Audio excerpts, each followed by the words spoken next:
Welcome to Stock Talk with Nico Criticos. Today we are back with a new video on SoFi stock. This is one I started buying, I want to say a couple months ago. And so the first thing we're going to look at here is an interview with the SoFi CEO from about 9 months ago. Why is SoFi, if I'm going to invest in one kind of consumer leading fintech company, why is SoFi's philosophy and differentiation the one I want to focus on? John, quite simply, we're the only one-stop shop to do all of your financial services needs on one platform. Others talk about adding other products and diversifying, but only SoFi's done it. SoFi is the only place you can take out 4 different types of loans.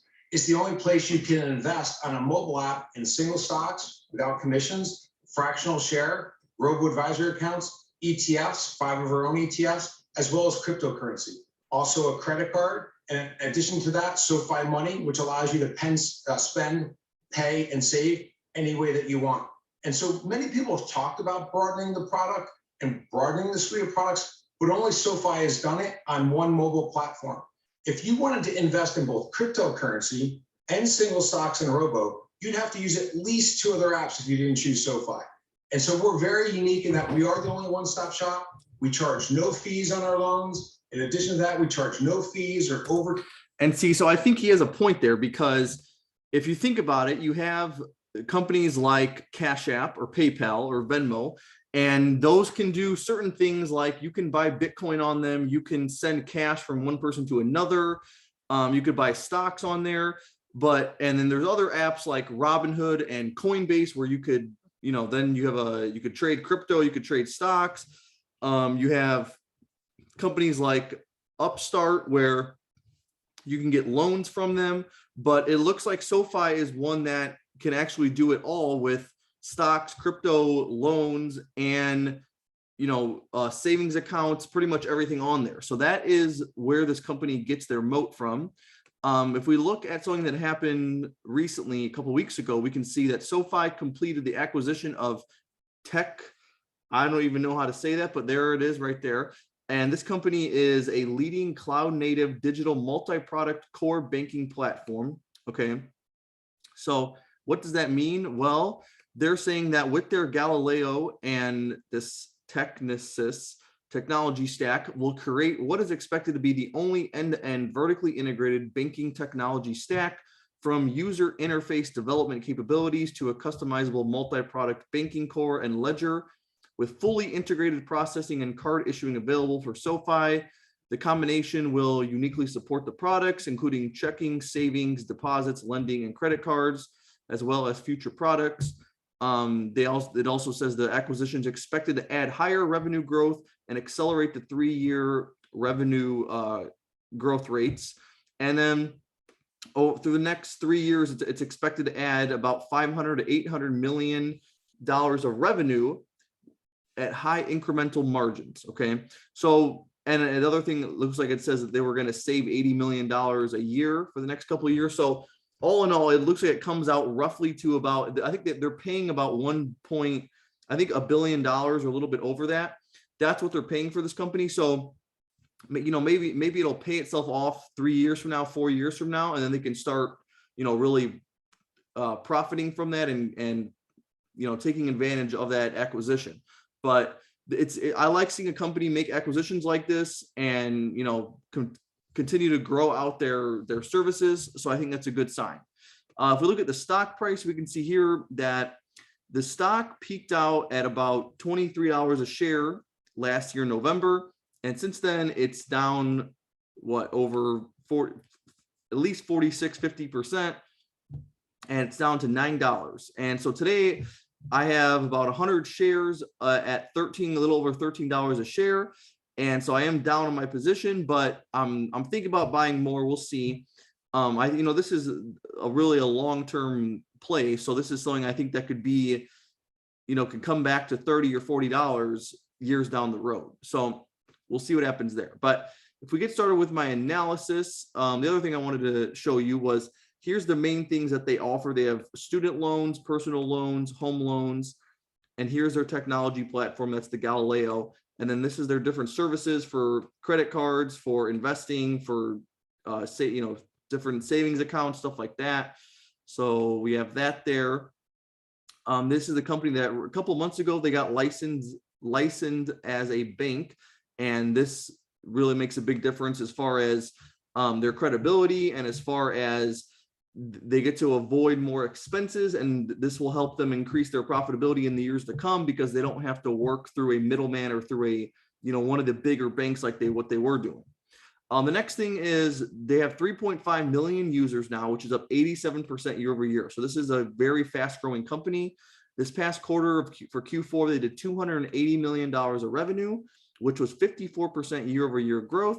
And for 2022, they're now guiding for $1.5 billion in revenue. We talked about the acquisition, and now we can get to the checklist. So is the stock down? Absolutely. It's down 47% in the past year. Revenue increase is going to get a yes, because if we look right here, we can see that revenue over the past couple of years has definitely been going up. And let's see. I believe the revenue growth for this year is expected to be about 50%. And then for the past couple of years, look at 270, 440, 560, 970. So revenue is definitely growing. Net income, can't give that one a check though, because that one has not been getting any better. That gets a no. Price to sales, yes, absolutely. A price to sales of 7 with 51% growth, that is incredibly undervalued. Next up, price to earnings, nope, that's negative. Is this company innovative, or do they have a moat? Yes, they definitely do. They're an all-in-one finance app. That's what he said their moat was. Definitely innovative. This is not a traditional business model. This is something that's newer. Not many companies do, so that's going to get a yes. It is a growing industry. They're growing their users. There's tons of people who need their services, so that's not going away. If we go to return on capital, that's a negative, of course, so that's going to get a no. Melt margins, we have gross margin of 74%, which is very high. That's a very strong number, but they are spending a lot on sales and marketing and, making acquisitions like that cost them $1 billion.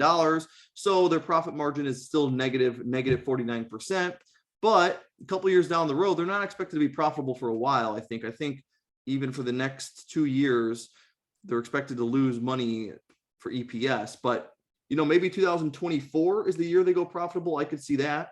I can see that happening. But when that does happen, having that high gross margin gives them big potential to have really strong profit margins. So with that gross margin of 74%, they might be able to have a profit margin of 20% or 25%, something high like that. So that's a good thing. Then we have cash flow. That's a no, that it does not look too good. If you want to look more into it, we could look into the cash flow statement here, and you can see free cash flow is not good. Operating cash flow is getting worse. This is like kind of one of the only discouraging things about this stock. The operating cash flow was doing $1 billion in 2018, and now it just did negative 1.3. Not good. Financing, that number is getting bigger because they're taking on more debt. And an end cash position, not really doing too much, but free cash flow not looking good. It keeps getting worse. So that's going to get a no.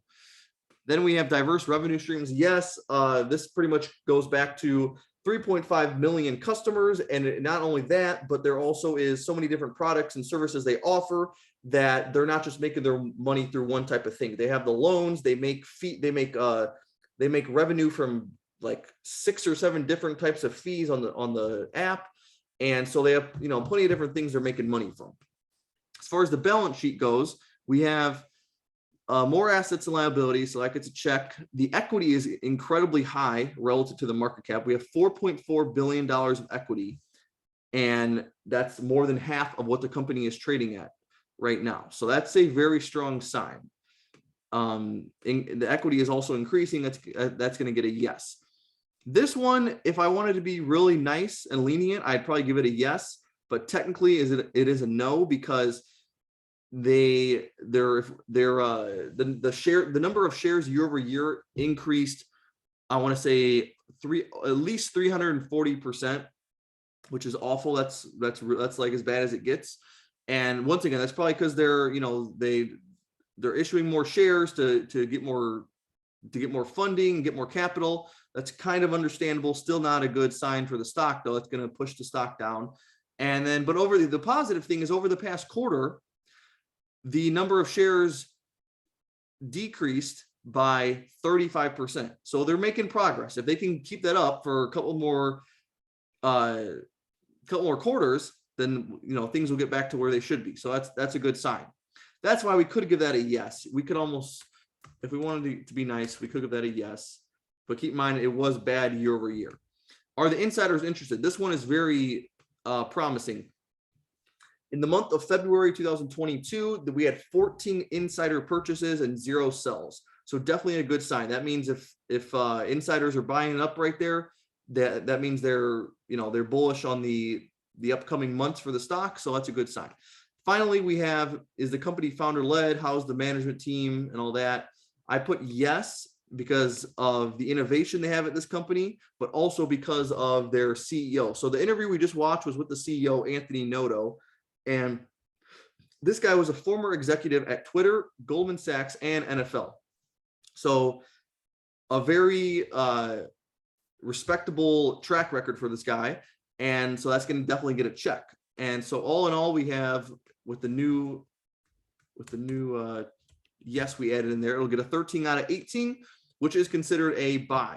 So I would say so this stock has been beaten down so much. I think by the end of the year, I think over the next 9 months, if I had to choose a price target for this company, I would say this stock gets back to maybe like $18,